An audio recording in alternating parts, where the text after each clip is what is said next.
The iPhone 16 lineup, the 16, the Plus, the Pro, the Max, they're all really good phones. I just want to start this video off by clarifying that it's obviously going to be the best iPhone that you can buy and that Apple has ever made, but the gap between the standard 6 and then the 16 Pro models, in my opinion, it's smaller than ever this year.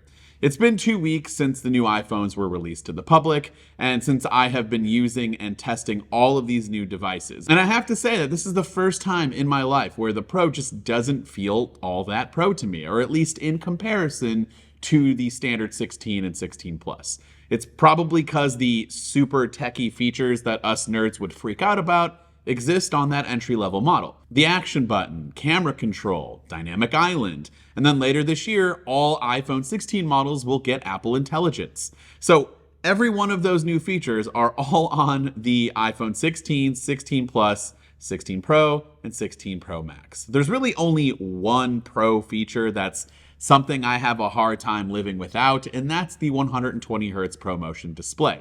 It's absolutely jarring using a phone with that type of display and then dropping down to the standard 60 Hz. But here's the kicker.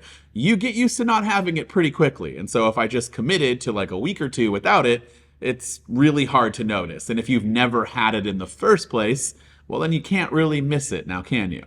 Now, this video was really meant to be the review of the iPhone 16 and not really a should you get the 16 or 16 Pro, but since we're on that topic, let me answer that briefly. Aside from an extra lens, a bit more power under the hood, and a slightly better overall display, there's really not that much of a reason to spend hundreds of dollars more on a Pro model this year. The iPhone 16 is a fantastic option. It's going to get Apple Intelligence and already has all of the interesting features that I would tell somebody when they inevitably ask me, so what's cool with the new iPhone this year? And trust me, I've gotten that question a ton, and I always say the same things that I just mentioned. So to keep things short, save your money and get a standard 16 this year. Obviously, that's not going to be black and white for everyone and apply to everyone, but for me, that's how I feel. Now, with that said, I've really spent most of my time with the iPhone 16 Pro Max this year. So here's my review of that specific device, though I think it applies to mostly all of them.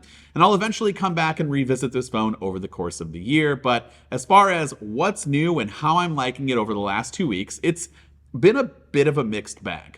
The camera control is something that's easy to start with, and I think it's easy to tear down, and I don't really want to do that because I can see it both ways. I fully understand what Apple was attempting here, but I just think it just needs a little bit more time with most users, and with software updates and new features attached to it. So with that said, I use my camera control to launch the camera app and either take a quick photo or video.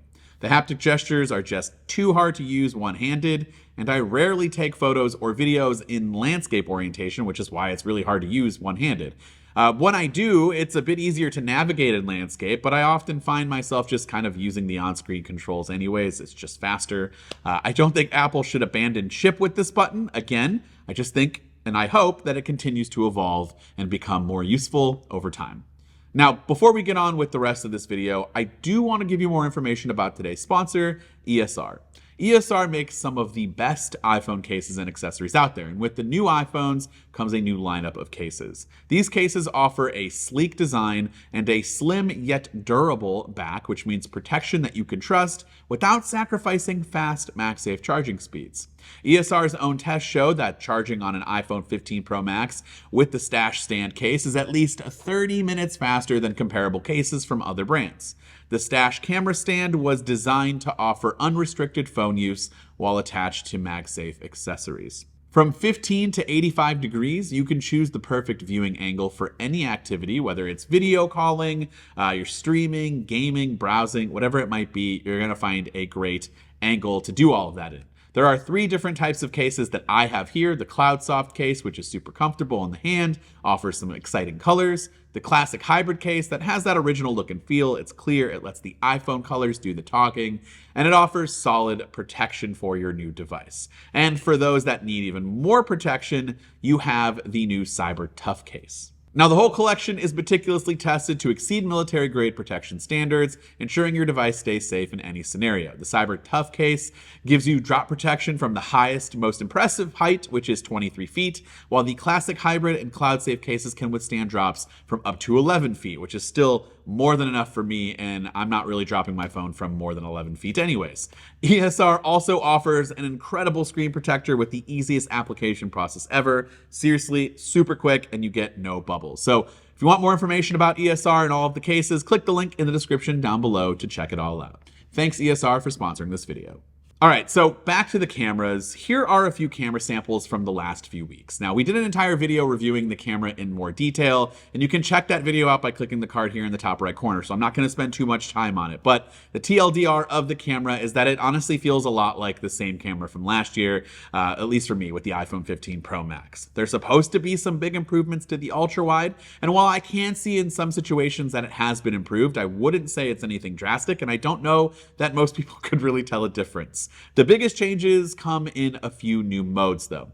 Photographic styles, that has been updated and honestly is now more useful to me than ever. It features a new tone map where you can kind of swipe around and adjust the intensity and settings of each style. You can edit the mood of each, and I do think it can lead to some pretty cool looking photos if you don't overdo it. There's a new 4K 120 FPS video mode, and I think it can capture some pretty fantastic shots if you use it correctly. I use a lot of 4K 120 footage from my camera that I shoot with on a daily basis for this channel, a lot of slow motion B-roll shots, and now having the ability to do that on my phone when I'm shooting out in public and I don't want to bring my big camera, I can do that really, really easily with my phone, and I love that. It's probably not something that everybody's going to be excited about, but to me, it's the most useful new feature that I could have asked for.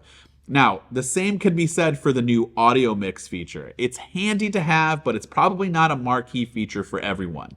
I don't know that it's worth going out and upgrading for, is basically what I mean. If you're unfamiliar though, this feature lets you adjust the audio isolation and mix for your video. You can select to solely focus on the sound coming from what's in frame. You can get a more studio approach with heavy isolation of the subject, and then cinematic sort of blends the background and the in-frame mode pretty much together to give you a nice balanced approach. And there's a slider at the bottom and you can adjust things if you need to.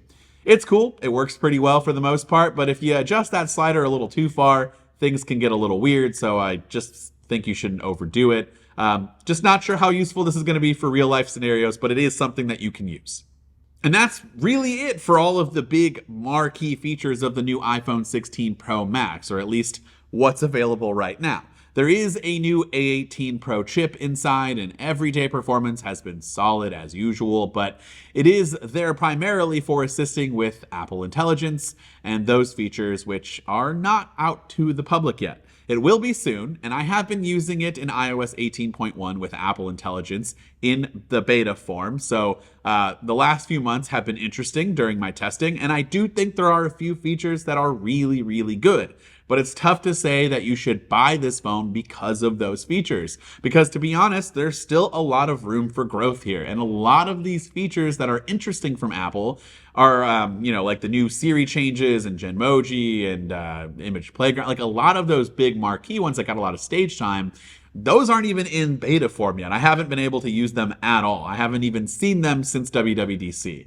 And so, you shouldn't buy a phone based off of future updates and what have you. But when Apple Intelligence is officially available, I will be sure to have more coverage surrounding all of the marquee features or the features that are also available right now. So be sure to subscribe so you don't miss those videos. But long story short, I don't think Apple Intelligence is something that you should go and rush out and get a new iPhone simply because of. But long story short, I don't think you should rush out and buy a new iPhone 16 or 16 Pro because of Apple Intelligence, at least not yet. Now, as I mentioned at the beginning of this video, these are really, really good iPhones. The best ones that you can get. But that doesn't mean you should. For those who are struggling and are thinking about upgrading and just want straightforward directions on whether they should, here it is. Don't upgrade if you have a perfectly good iPhone 14 or newer. 13 is going to be simply based on how well your iPhone 13 is performing for you. If you have cracks, dents, screens on the way out, battery stinks, then yes, upgrade, you'll be happy. If you have anything with a 12 or older and you want a new phone, get a 16 or 16 Pro, you'll love it. Absolutely go for it. And that's the best that I can put it in a nutshell for you. But I'd love to hear from you in the comments down below. What do you think? If you have a new iPhone 16 or 16 Pro, are you loving it right now? If you're thinking about getting one, what phone are you upgrading from? Let me know down in those comments. This has been Dan with Mac Rumors. Thanks so much for watching, and I look forward to seeing you around in the next video.